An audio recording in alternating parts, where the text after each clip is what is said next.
For more on this, we're joined by Francesco Sassi, who's a professor of energy politics at the University of Oslo. Welcome back to the programme, Francesco. Now, Brent is back down below $95 and so is WTI. What does that suggest about the war premium being overblown?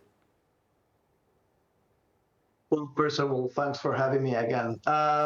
It is not the war premium that was overblown, but I think today is the expectation that a physical disruption through the Strait of Hormuz of oil and gas flows will be eased and solved in just 15 days during the ceasefire. What we have seen over the last 40 days and so it is the elimination, the destruction of the confidence of the market regarding the Persian Gulf oil and gas exports. And what we are seeing today is, again, the belief that the market are buying the narrative coming from the White House that this peace agreement has been sought by the Iranians, while the Iranians are selling that this ceasefire is a demonstration that they have won the war.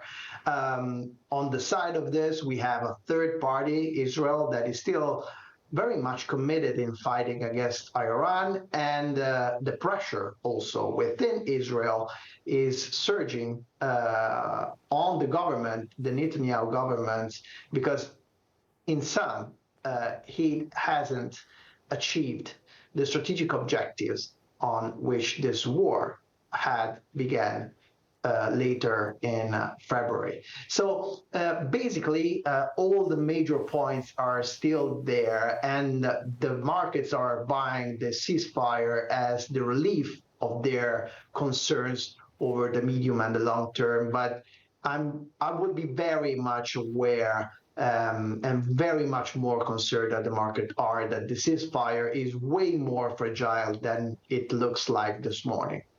So how quickly can we expect flows to realistically return to normal, and what key risks could still disrupt supply?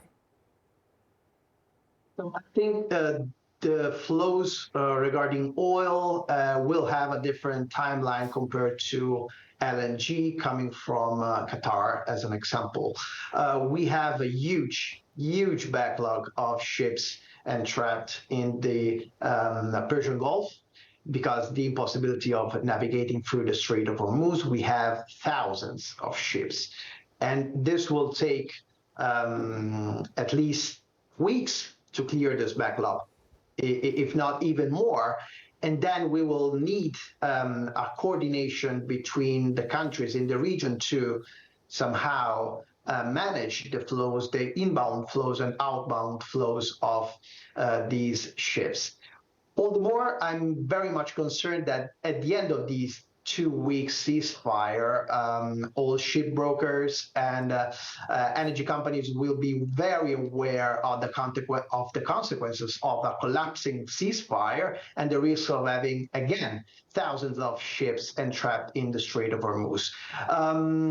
But reactivating oil production from many of the producers in the Gulf is way easier than just reactivating LNG production. And so the disruption on the LNG market, I think, will be greater, and we will see way more hesitation coming from LNG producers, and particularly Qatar, to reactivate the Ras Laffan producing facility and the refining of natural gas coming from the North Dome.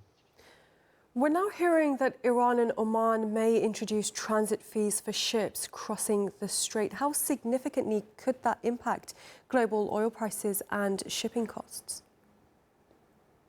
The demonstration that Iran has been achieved a new leverage on energy flows coming outside and inside the Persian Gulf. This possibility that this fee will go directly to Iran as a compensation for the war acts by Israel and the U.S.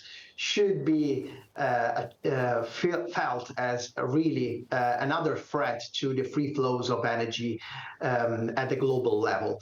I think also that the possibility that Oman will be involved in this extolling of fees will create also asymmetries between the interest of Oman, the interest of Iran, which actually can apply another closure of the Strait of Hormuz if the ceasefire falls, or if it's in the interest of Iran to apply pressure not just on the US or Israel, but also on the other states of the region and in the Persian Gulf. Let me just name a few countries that will be threatened by this fee. The most significant is Saudi Arabia, but also the United Arab Emirates and all the more Qatar and Iraq and Kuwait. These countries will try to do everything to stop Iran from collecting these fees. Professor Francesco Sassi from the University of Oslo, thank you very much for joining us.